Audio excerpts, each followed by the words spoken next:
refers to a question that we all have every day, perhaps many times a day. And that's the question of our duties that seem to conflict with one another. We think, it's important that I finish this project for work. I want to spend more time with my kids. My mother is asking me to help her. I want to meditate more. I want to serve. So many competing duties. And Krishna says elsewhere in the Gita that when a lower duty conflicts with a higher duty, the lower is no longer a duty. But the question we all have is, what is that higher duty? There's a passage in the Bible that says, the law was given by Moses, but grace and truth came by Jesus Christ. And centuries before Christ, the followers of the prophet Moses were all slaves. They were slaves building cities for the pharaohs of Egypt. And Moses rescued his followers, led them to escape from Egypt, but then they were faced with the question how to live a free life. For generations they had been slaves. That's all they knew, was to do what they were told. And Moses one day was guided to climb a mountain. When he came down the mountain, he had the 10 Commandments on tablets of stone that were given to him by God. Basically, the yamas and the niyamas. How to live a life that is good, that is moral, the do's and the don'ts. And the story reminds me also of the moment when India was independent after centuries of foreign rule. And then instead of protesting or opposing an unjust law, people were faced with the problem of how do we govern ourselves? How do we cooperate? How do we work together? How do we create just laws and then obey them? And with both the 10 Commandments, with the yamas and niyamas, it's an evolution that once we start to make real headway with ahimsa or introspection or devotion, then the soul starts to want more. And we're no longer content just to be a good person. We want to find the ultimate goal of divine joy, of divine love. And back to the Bible story, by the time that Jesus came, people had been living the rules of a good moral life, and many of them were ready for something more. They were ready for that grace and truth that he could give them. And in our own time, Yoganandaji has he could speak completely openly at last about the hidden divine truths in such a way that it becomes clear to practically everybody, what the goal of life is, and step by step, how to get there. Yesterday, some of us were listening to a recording of Swami Kriyananda, and he was telling the story of how he had an old film that he made that was damaged, and the colors were muddy. They were sort of like brown and gray, and after he restored it, then suddenly these original brilliant colors of yellow flowers and green grass and blue sky all reappeared. They were always there, but you were not able to see them. And he said it's the same with us, that we're full of wonderful divine colors of love, of enthusiasm, of energy. But when we live in a mundane way, in an egoic way, we see ourselves as muddy, brown and gray. We don't see any of that brilliance. And also we see others in those same muddy colors. Yeah, it seems like many of those people seem unlovable to us. And until we awaken our divine vision with meditation, with attunement to Guru, and then we can see all of that full color beauty in ourselves, we see it in those around us, and we see it in everything around us. And it's only when we experience a little love or joy or peace that we see also all of those conflicting desires in perspective. They start to put themselves in an order that makes coherent sense. And some of those lower duties become no longer duties. We no longer see the point. Seek ye first the kingdom of God, and all those other duties that we have will begin to sort themselves out once we have that personal inner experience, only in that way. To love God is man's highest duty.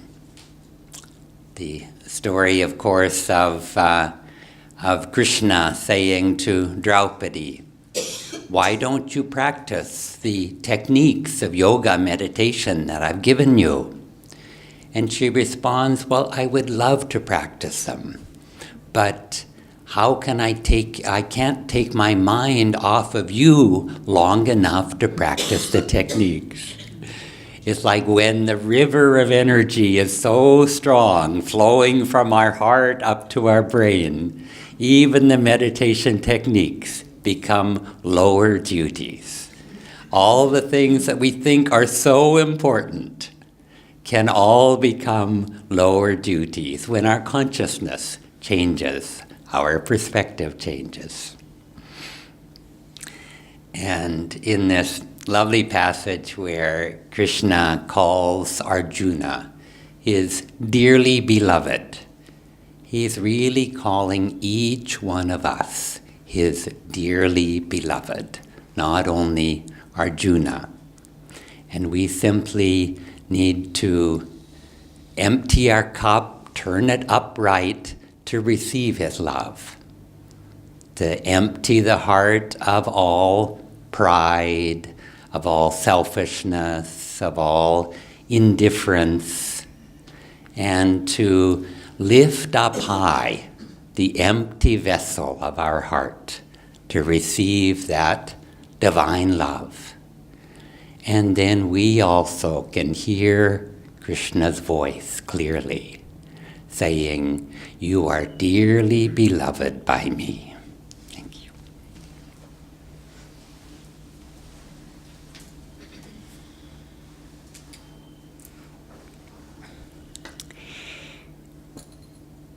When Keshava was talking about the evolution of the spiritual path, I was thinking how our perspective changes from, when we first get on the path, and then as we go along, the goal sort of keeps moving.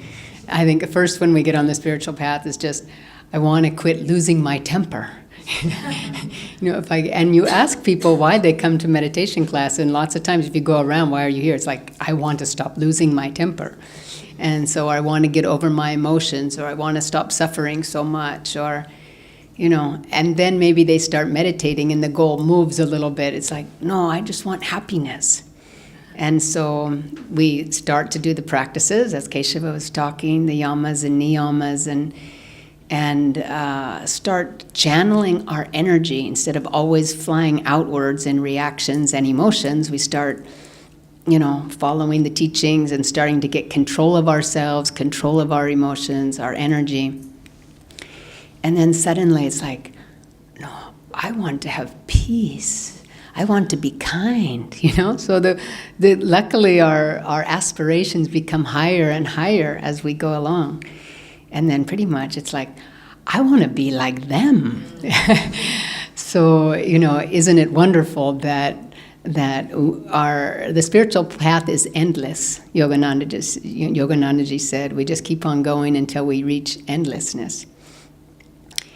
But what's so wonderful about the path of meditation is that when we are able to get still, and so many of the practices are all about from outer practices to inner stillness. If you look at the paths of yoga, whether it's Gyan Yoga or Bhakti Yoga or Karma Yoga, and you look at the way that it evolves, the same ways that these goals are changing, from these outer goals, we suddenly have inner goals. From this wanting to just like go out and do good things outwardly, suddenly we want to channel light into the world. Instead of like just chanting loud on the street corner, we want to love God with all our heart, mind, soul, and strength, and just offer ourselves up. And we do these yagyas every Sunday morning at 9 o'clock, for those of you who don't make it at 9. And they're this beautiful outward offering, but what is it? A symbol of just wanting to offer ourselves completely, all our energy, all our bad karma, everything that we are, up at the spiritual eye to be purified by God's light. So that's all an outer symbol of what we're trying to do inwardly. And of course, the path of Gyan, instead of having, these are the thoughts that I believe in, these are the thoughts that I cherish, and those other thoughts are wrong, these other philosophies are wrong. It's like, no, still that restless mind. Be still and know that I am God. So all these outer things lead us inward, and when we are inward, we have that experience of peace. And if in meditation we feel peace, then when we go about our day, suddenly we find that our day has an absence of conflict. Because that absence of conflict is a result of the realization of peace that we're feeling inside. Or we meditate and we feel Divine Mother's love for us so much in our heart. And then in our outer life, it's a automatic reflection of that love, that we're kind to everyone, that we're loving to everyone. If we see light at the spiritual eye, if we see any light at all, suddenly we open our eyes and see everyone's made of that light. We hear Om.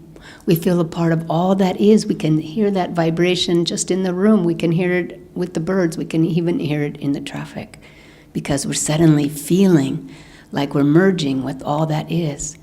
So Yogananda gave us all these 8 aspects of God that we experience in meditation, and it becomes who we are. In the essence of the Bhagavad Gita, the commentaries that Swami Kriyananda wrote, that was explaining Yogananda's commentaries on the Gita, he has different characters of the Gita representing certain things, and Dronacharya represents habits. And Dronacharya was the beloved guru of Arjuna, the head of the Pandavas. So why didn't Dronacharya end up on the side of the Pandavas? Because he represented habit. And if good behavior is only a result of good habits, when the going gets tough, habits usually fall back into the area of materialism. We fall back to our egoic nature.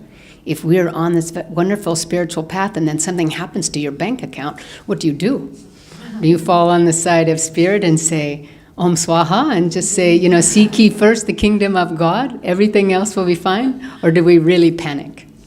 I think many of us might panic.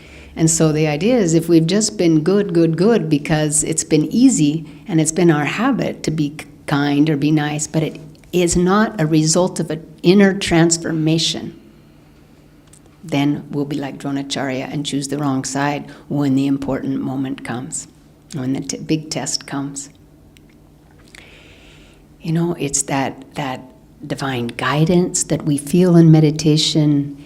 It's intuition that we receive. It's that becoming, that remembering of who we truly are that allows us to make that right choice at that time. There's a story, it's when Christ was arrested and was with Pilate, he said, "What is truth?" And Christ answered, "For this cause I was born, to bear witness to the truth. And those who know the truth can hear my voice."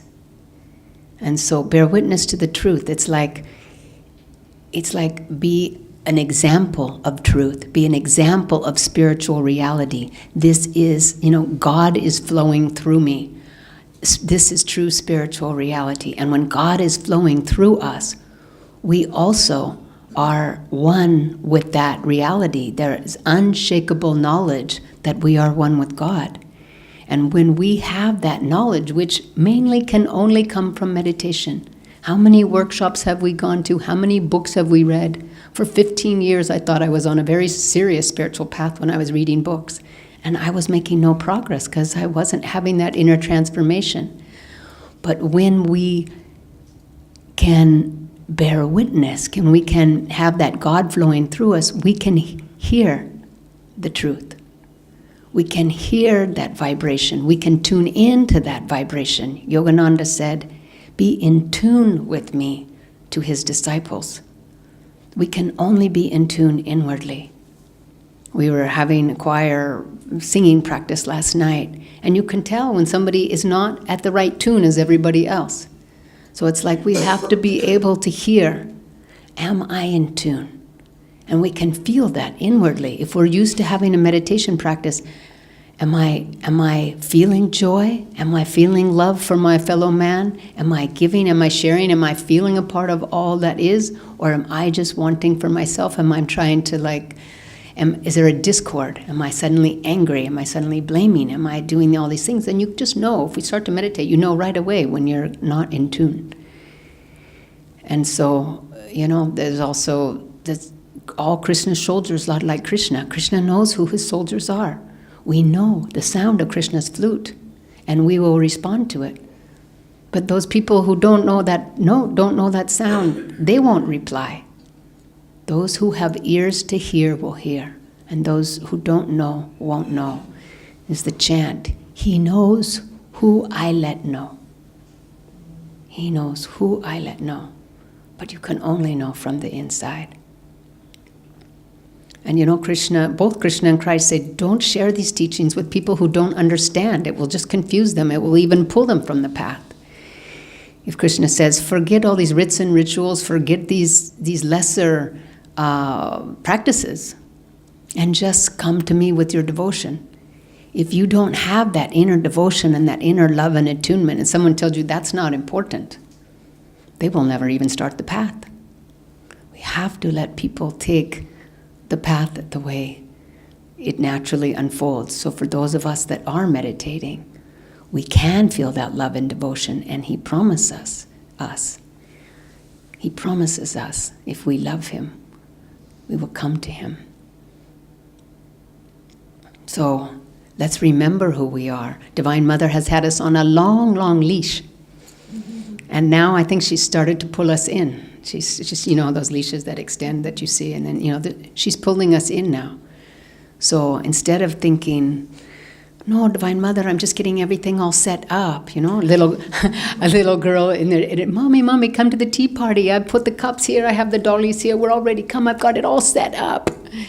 And that's what we're telling Divine Mother. I've got it all set up, I've got my house, and I have the new furniture, and I have the car, I've got it all set up.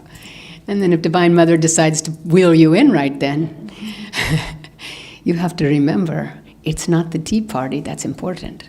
Why were we born? What is the goal of this life? It's that inner experience of love that transforms us so that we will be naturally kind. We don't have to practice being kind. That inner experience of light, of bliss, and we can share that. That's the highest duty. Don't we want to share that with our families? Don't we want to share that with our friends so that we're just glowing with light and bliss and love? And they just say, how can I find that? That's how we can serve the most. That is our highest duty. And Krishna also tells us that is the highest duty. Share these teachings.